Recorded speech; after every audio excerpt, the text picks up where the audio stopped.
Define first love. Ang beauty pageant to. Oo nga, Sakanay. First love for me, I'm still 18. I'm not And too why sure. not? May love ka na ba? Di ba ito daw sa movie tong... But for me, no, I don't know. I take experience from my parents as well as from my sister, as well as the people that I grew up around. First love, from my experience, is always the craziest.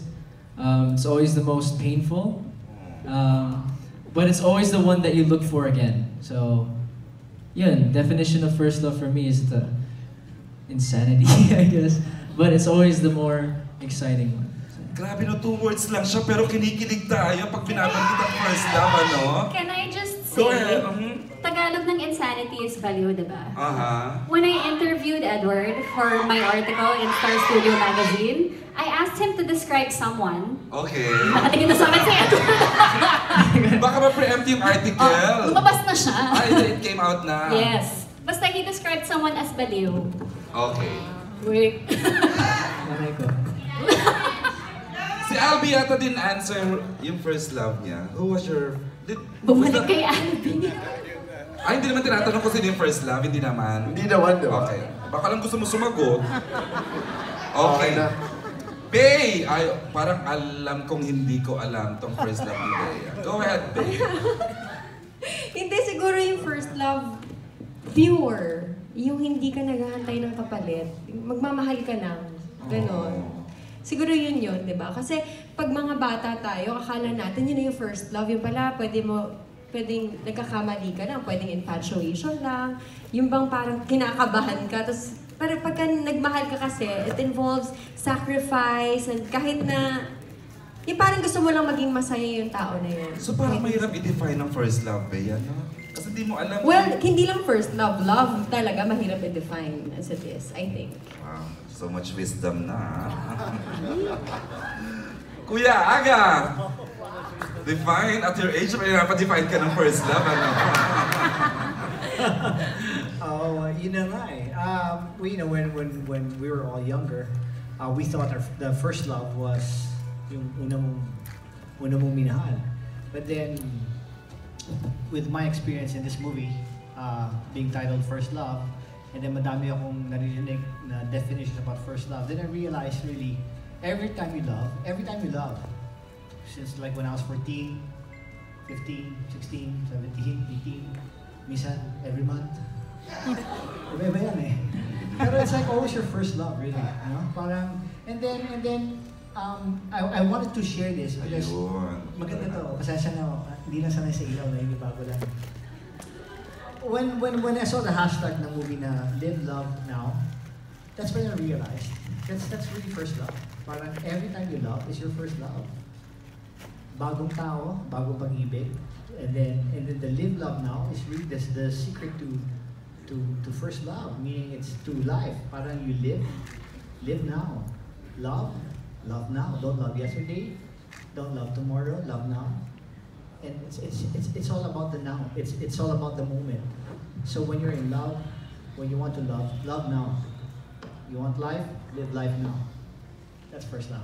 Ako si Bea. Or siguro may add also, siguro yung sa first love, di ba pag nagmamahal tayo for the first time, hindi tayo masyado nag-iisip. We just go for it. We just love. We become carefree and reckless. So siguro yun yung first love when we do not overthink.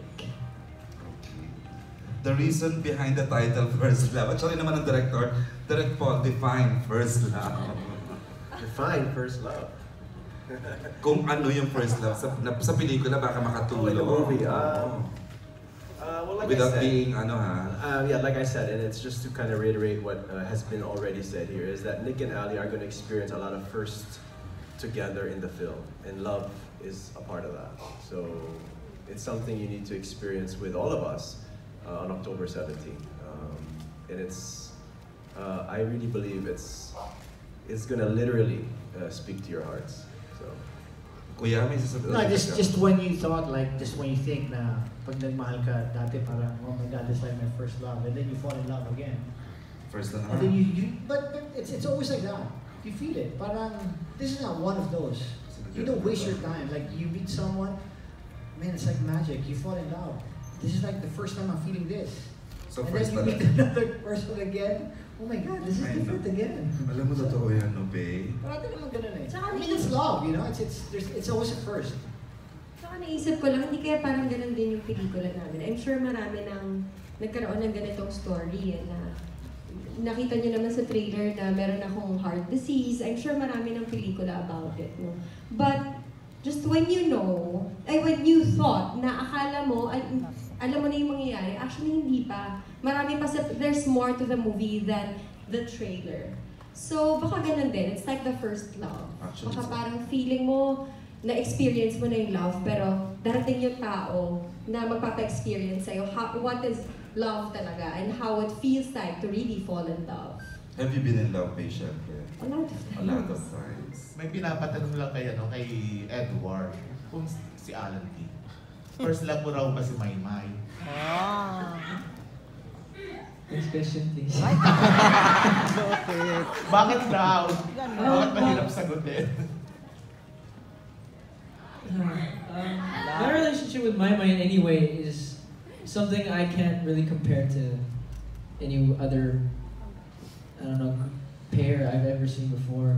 I can't compare it to my parents. I can't compare it to my friends and their girlfriends or their loved one. I can't really compare it because MAYMAY's not really a normal person. And that's not a bad thing. That's why she's more amazing than most girls I know.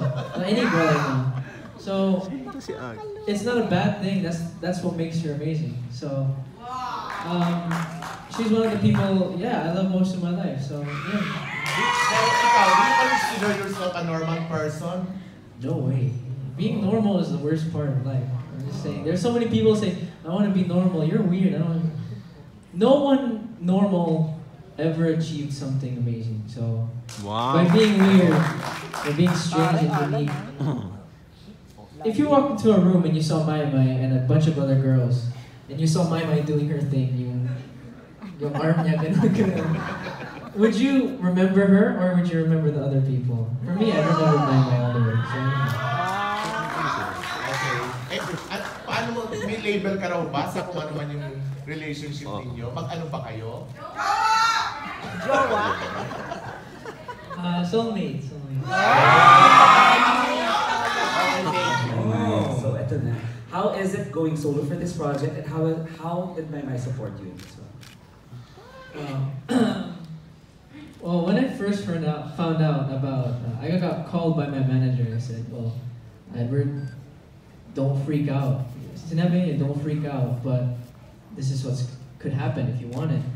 And so, I didn't know what to say. I was honestly speechless on the call, and when I hung up the phone, MAYMAY and my mom were actually there. We were in the same room. And I looked at my mom and I said, Mom, I might be in a movie with Agamulak and Bea Alonso. And let's just say she was excited. And then I turned to MAYMAY and I told her. And MAYMAY was like, she walked up to me, because I was really, my hand was shaking, because I was so excited. I was really excited, but I was nervous at the same time. I mean, I'm a really new actor. I started in showbiz 2 years ago at PBB. I've only been in showbiz really for a year now. And to get this chance, it was an amazing opportunity. I don't really want to look at them right now because I might tear up. But honestly, it was an amazing opportunity. I was so excited to do it. And when MAYMAY came up to me, she said, kaya mo yun. I know you can do this. This is your chance to do it. So when I was in Canada, we were in Vancouver, there were some scenes where I had to go change. And when I was changing, I brought my phone with me. And I was MAYMAY had sent me like a video message. And she said, watch this only if you're freaking out. If you don't freak out, don't watch it. There were scenes where I was freaking out so much.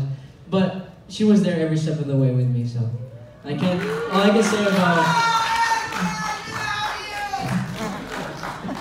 can say about the movie so far is that I felt so comfortable. Not really because of my own skills, but because of Direct Paul, because of Kuyaga and Debea, of course Albion, the whole cast as well. I have nothing but gratitude for this movie and for the production. Thank you, everyone. If you can go back to the dance. Thank you so much. Intense. Like I focus too much on the lines, or I focus too much on like what I'm supposed to be feeling, instead of genuinely experiencing it. So yeah, I'm just trying to bring it back to what's Professional. real.